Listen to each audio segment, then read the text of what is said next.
यदा यदा हि धर्मस्य ग्लानिर्भवति भारत अभ्युत्थानम् अधर्मस्य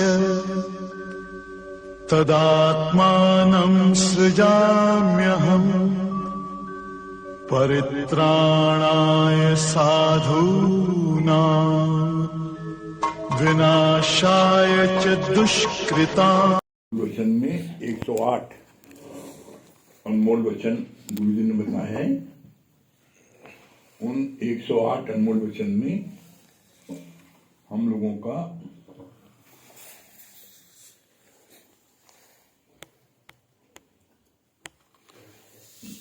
पचहत्तर नंबर कल हुआ था।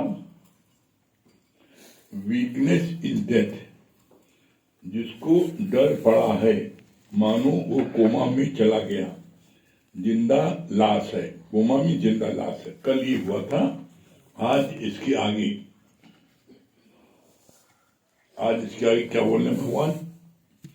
76 नंबर। प्रेम का फूल एवर फ्रेश रहता है, कभी मुरझाता नहीं। प्रेम का फूल एवर फ्रेश रहता है, कभी मुरझाता नहीं।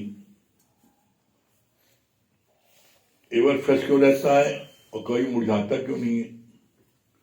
दुनिया का कोई फूल मुरझाता भी और मर भी जाता है। आप गेंदे का ले लो, गुलाब का ले लो, चमेली के ले लो, कोई फूल ले लो, अगर आप उसको पेड़ में से नहीं तोड़ो तो क्या होगा? एक दिन स्वतः वो अपने आप गिर जाता है धरती पर और मर जाता है। पेड़ में अगर फूल लगा रहे तो लगा रहते रहते एक दिन एकदम बिल्कुल पक के अपने आप डाल से नीचे गिर जाता है धरती पर और मर जाता है। और पेड़ तुमने तोड़ लिया, जिसमें तोड़ा घंटे, 2 घंटे, 4 घंटे, 10 घंटे वो ताजा लगता है, उसके बाद मुरझा जाता है। लेकिन जब कोई जीव किसी को प्यार करता है तो वो जीवन में कभी नहीं मुरझाता। कैसे? बोला आपने किसी को प्यार किया तो अब वो प्यार में नित्य हो सवा है, वो प्यार बढ़ता जाता, कम नहीं होता, मरता भी नहीं। जो दुनिया में प्यार, अपनी यहां बात आ गई, जो तुम यहां प्यार की बात करते हो तो प्यार किससे? परमात्मा से, गुरु से। वो होता है नित्य सवाय। और जो परमात्मा से प्यार होता है, गुरु से प्यार होता है, वो कैसे? वो बोला द्विष का चांद, द्विष की चांद की तरह वो प्यार शुरू होता है और पूर्णमासी चांद तरह हो जाता है। आप देख लो, जब आप शुरू में सत्संग में आप आए किसी कहने सुनने से, चलो देख लिया कैसा है, तो उस समय कोई आपसे गुरु से आपको कोई प्यार नहीं हुआ, लेस मात्र। अब किसी ने बहुत कहा, चलो उनका कहना माने सुनने चल के। जब आपने 5 दिन सुना, 15 दिन सुना, तो आपके जीवन में चेंज आने लगा और आपको एक आनंद की प्राप्त होने लगी। आपको किसी बात के लिए गुरु ने मना किया, आपने उस काम को नहीं किया। किसी काम में कर लो, आपने कर लिया और उसमें आपको बड़े आनंद की प्राप्ति, आपको बड़ा प्रॉफिट हुआ। अरे यार बड़ा बढ़िया ही तो है यार, फिर बिना पैसे के इतनी बढ़िया राय मिल रही है, बिना पैसे के इतना हमको अच्छा मिल रहा है। तो आपका प्यार धीरे धीरे गुरु से शुरू हो जाता है। और जब वही जीवन में आप हर बात पूछ के करते हो और हर तरफ आपको सफलता मिलती जाती है, तो आपका प्यार धीरे धीरे बढ़ता जाता है और वो द्विज की चंद्रमा जितना बढ़ते बढ़ते एक दिन पूर्णमासी चांद पूर्ण मून हो जाता है। और चंद्र जो चौदहवीं का जो उस चांद होता है, पूर्णमासी का चांद होता है, उसमें इतनी लाइट होती है कि आप रात के उस घोर अंधकार में, अंधेरे में चांद की लाइट से आप सूर्य के छेद में धागा डालवाओ। लोग धागा डालते हैं, ये कहा जाता है कि जो धागा डाले उसकी आंखें तेज हो जाएगी, आंखों में रोशनी बढ़ेगी। ये मुझे दादी माँ के नुस्खे में आया है, ये दादी माँ नुस्खे रहती हैं। और जो पूर्णमासी की चांद होता है तो उस दिन हिंदुओं में अधिकतर खीर बना करके छत पर रख दी जाती है और कहती इसमें अमृत आ जाता है, और वो सचमुच अमृत रहता है। आप उसको खाओ, उसका स्वाद और उसकी ताकत अलग होती है। तो वो जो पूर्णमासी चांद होता है तो उस समय उसमें से जो शक्ति आती रहती है, उस शक्ति में देखो आप, कमाल की बात है, उसमें आप सुई के छेद में धागा डाल दे रहे हो, इतनी लाइट आ जाती है, इतना प्रकाश होता है। तो उसी तरीके से बोला यहां पर, प्रेम का फूल फ्रेश रहता है, एवर फ्रेश रहता है। प्रेम का फूल हमेशा ताजा रहता है। क्यों? परमात्मा से किया हुआ प्यार कभी बासी होते नहीं ना। जो दुनियावी फूल होता है, आप पेड़ से तोड़ा और तोड़ के आपने भगवान को चढ़ाया, आज चढ़ा दिया, तो अब उसके बाद में वो कल बासी हो गया, उसको फेंक देते हैं, गंगा जी में बहा देते हैं, वो बासी हो गया, वो मुरझा भी जाता है और सूख भी जाता है। लेकिन परमात्मा से किया हुआ प्यार क्या कभी सूखता है? वो तो दिन प्रतिदिन बढ़ता जाता है और एक दिन वो जो फुल मून की तरह हो जाता है। तो बोला गुरु ने, अगर प्यार करना है तो कैसे? बोला एवर लास्टिंग, प्यार करो, एवर फ्रेश जो रहे परमात्मा से, ऐसा प्यार करो। और ऐसा प्यार सिर्फ परमात्मा से और गुरु से हो सकता है। आप जो बोलते हो मैं अपने बच्चे को बहुत प्यार करता हूं, अपनी बिटिया को बहुत प्यार करता हूं अपनी जान से ज्यादा, तो बिटिया को, बेटे को आप प्यार नहीं करते, उससे मोह करते हो। प्यार में और मोह फर्क क्या है? प्यार में सिर्फ देना समाया है। प्यार में जिससे आप प्यार करते हो उसको आप हर समय कुछ न कुछ देना चाहते हो, खिलाना चाहते हो, पिलाना चाहते हो, देना चाहते हो, उससे चाहिए कुछ नहीं। ये है प्यार।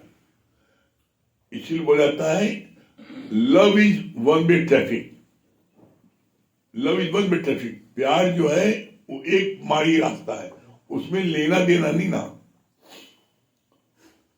मोह में लेना देना है।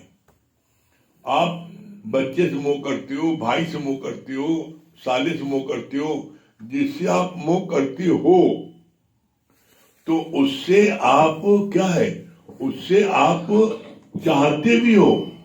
जब जिस आपने कभी कुछ किया,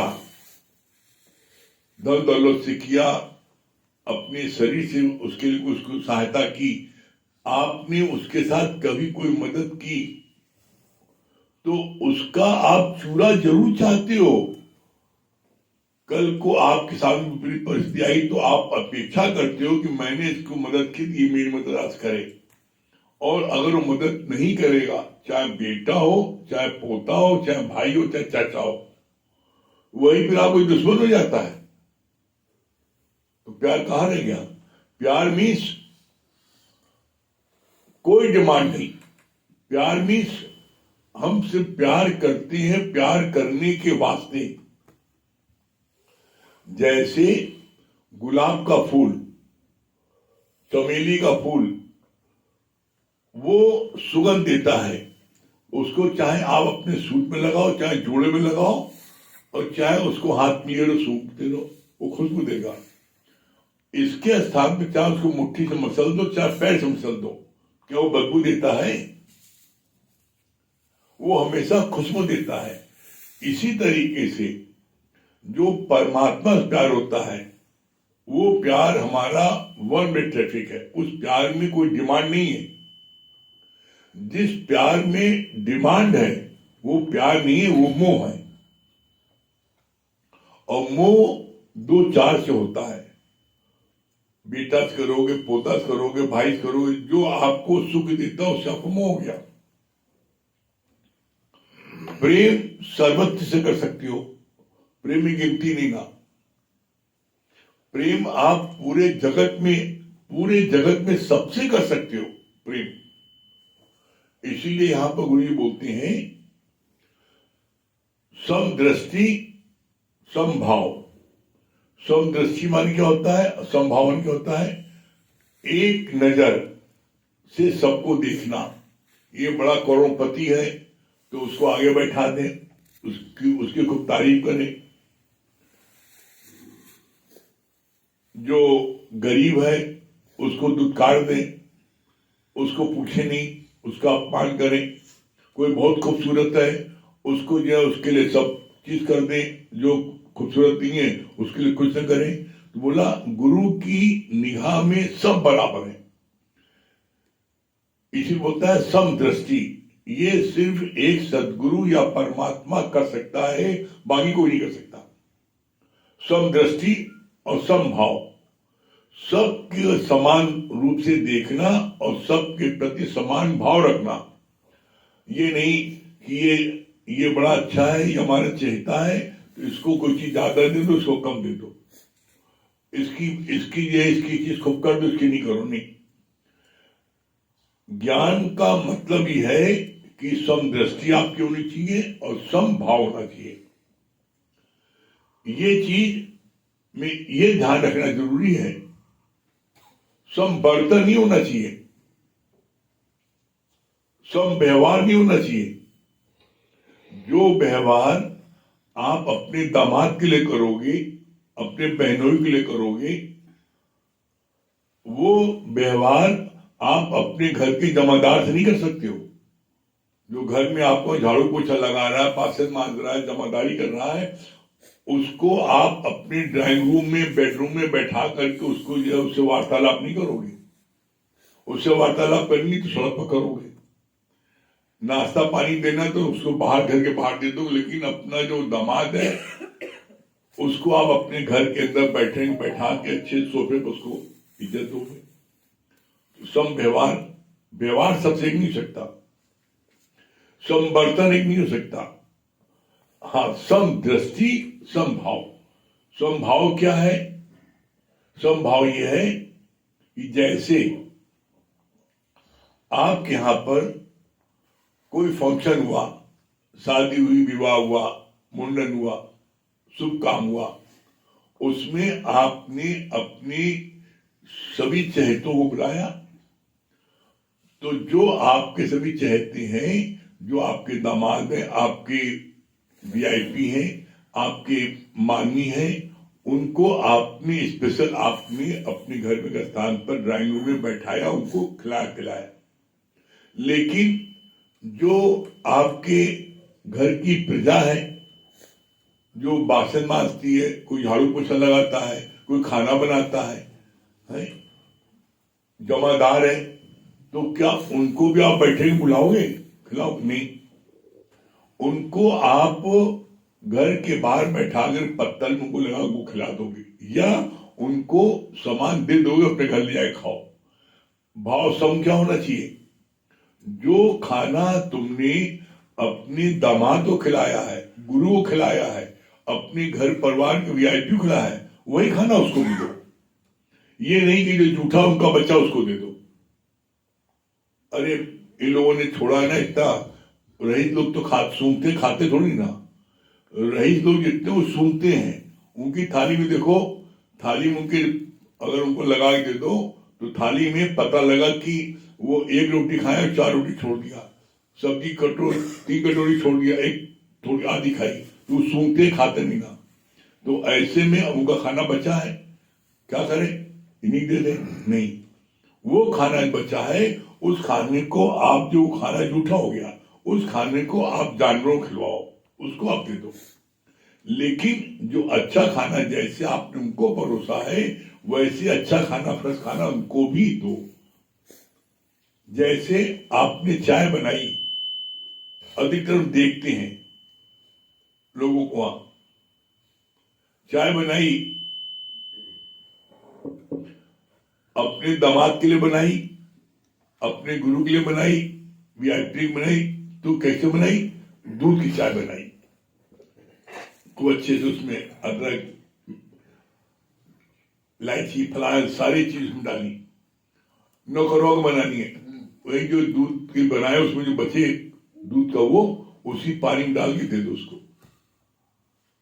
ये नहीं, ये है, ये समदृष्टि नहीं, समवर्तन है, ये जो है ये संभाव नहीं है। उसके अंदर भी परमात्मा है, जैसे तुम्हारे दामाद में है, तुम्हारे वीआईपी में, तुम्हारे घर वालों के अंदर है, उसी तरीके से उसके अंदर भी भगवान है। लेकिन उसका जो कर्म है, उसके कर्म के अनुसार उसको आपको, आप अलग दे रहे हो खाना, बाहर बैठा खिला रहे हो, ड्राइंग नहीं बिठा रहे हो, समवर्तन नहीं कर सकते। जिस जगह आप अपने गुरु को खिलाओगे, उस जगह आप क्या जमादार बैठा खिलाओगे? नहीं, तो समवर्तन नहीं हो सकता। लेकिन संभाव, जो आपने अपने दामाद को खिलाया, अपने बहनों को खिलाया, अपने गुरु खिलाया, वही खाना आप उसको भी दो, यह है संभाव। जो चाय आपने, जैसी स्पेशल चाय आपने सबको पिलाई है, वही स्पेशल चाय उसको भी दो। अगर आपने गुड़ रोटी खिलाई सबको, गुड़ रोटी उसको खिलाओ, मना नहीं रहा।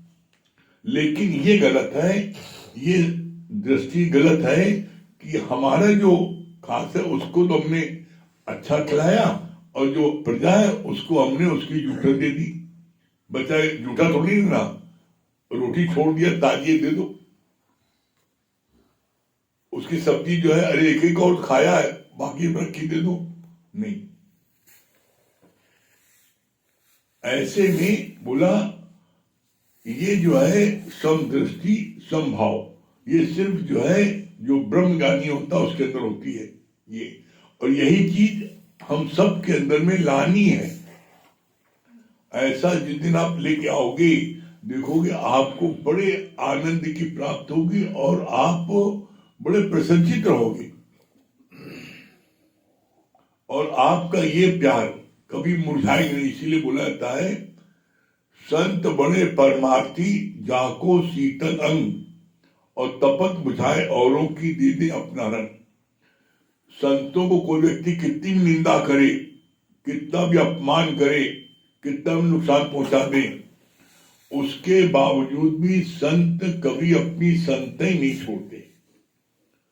ब्रह्मज्ञानी अपनी अपनी जो है वो अपनी संतई नहीं छोड़ेगा, तुम कुछ भी करो। कैसे? बड़ा अच्छा प्रमाण गुरु जी ने कर दिया। जैसे जब संत जी नदी में नहा रहे थे, उसी समय पहाड़ी से एक बिच्छू नदी में गिरा और डूब रहा था। संत ने देखा ये डूब रहा है, तो उसको उन्होंने चुल्लू से बाहर करने की कोशिश की। जब बाहर करने की कोशिश की तो चुल्लू से पानी नीचे गिर जाता था। जब नीचे गिर जाए तो वो तुरंत उनको डंक मार दे, उनके हाथ से वो गिर जाए बिच्छू, फिर कोशिश करें। ऐसे उन्होंने 10 बार कोशिश की और 10 बार उसको डंक मारा। तो पास में लड़के लोग खड़े थे, नहा रहे थे। उन्होंने कहा, संत जी आप पगलाने हो क्या?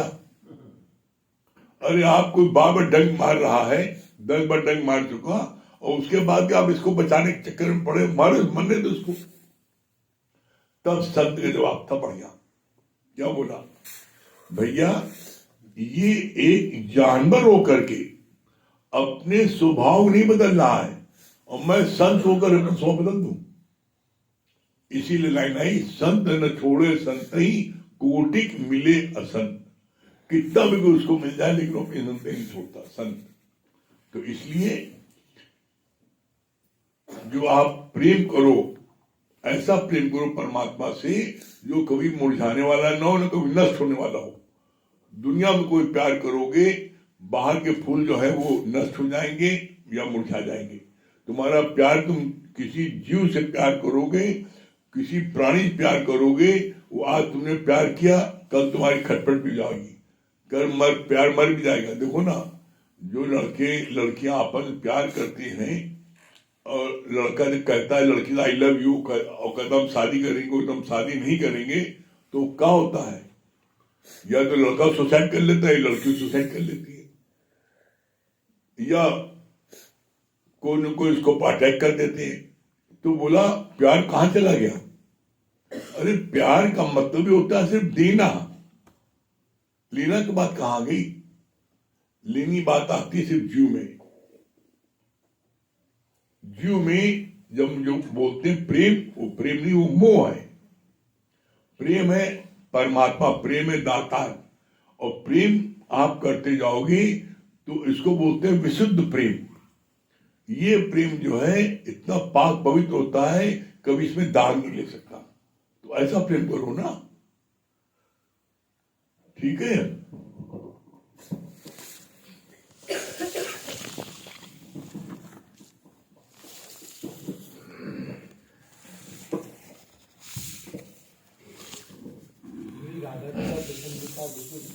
हाँ, एकदम ठीक कर रहे हो। सभी को हरिओम, राम राम।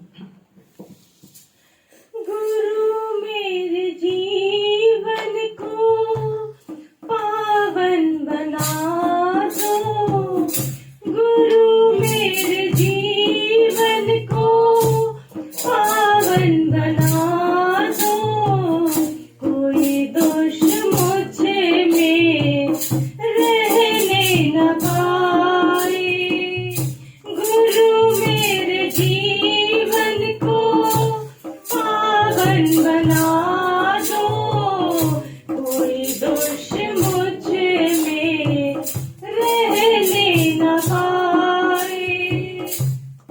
सुख दुख होया रहे लोभ हानि, हर पल जपे तेरे नाम एक वाणी।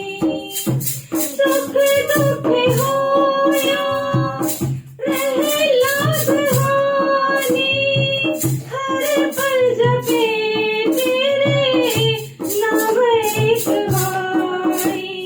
रहे याद तेरी सदा इस दिल में, रहे याद तेरी सदा इस दिल में, कोई और इसमें बसने न आए।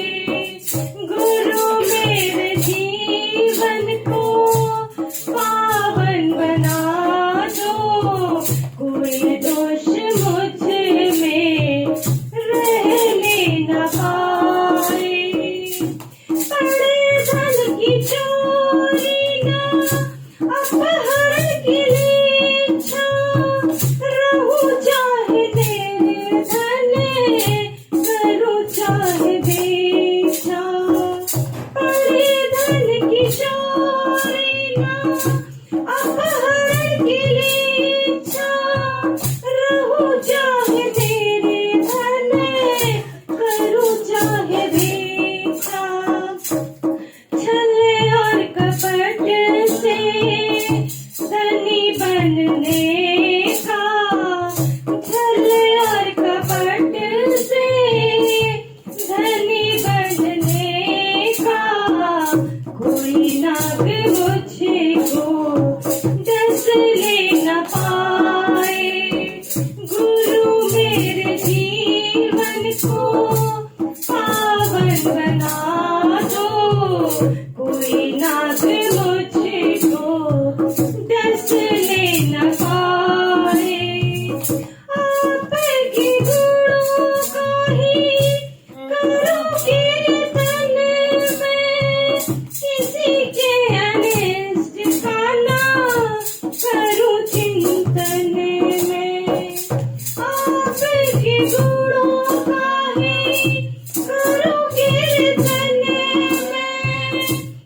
हरि के आदेश ठिकाना करूं चिंतन में, बिना रागे निशा का हे गुरु मेरे, बिना रागे निशा का हे गुरु मेरे, कोई रोग मुझे में लगने न पाए, गुरु मेरे जीवन को पावन बना दो, कोई दोष मुझ में रहने न पाए।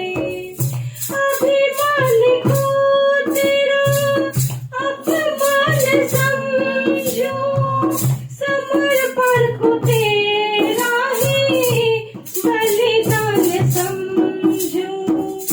अभिमान को तेरा अपमान समझो, समर्पण को तेरा ही बलिदान समझो। कृष्ण दत्त ऐसे विचारे हो मेरे, कृष्ण दत्त ऐसे विचारे हो मेरे, कोई देख मुझे में हंसने न आए, गुरु मेरे जीवन को पावन बना दो, कोई देख मुझे में हंसने न पाए, गुरु मेरे जीवन को पावन बना दो, कोई दोष मुझे में रहने न पाए। हाँ, क्या बोलनी है फॉर रिटर्न पूनम जी? हरिओम गुरु जी, बहुत अच्छी बात लगी ना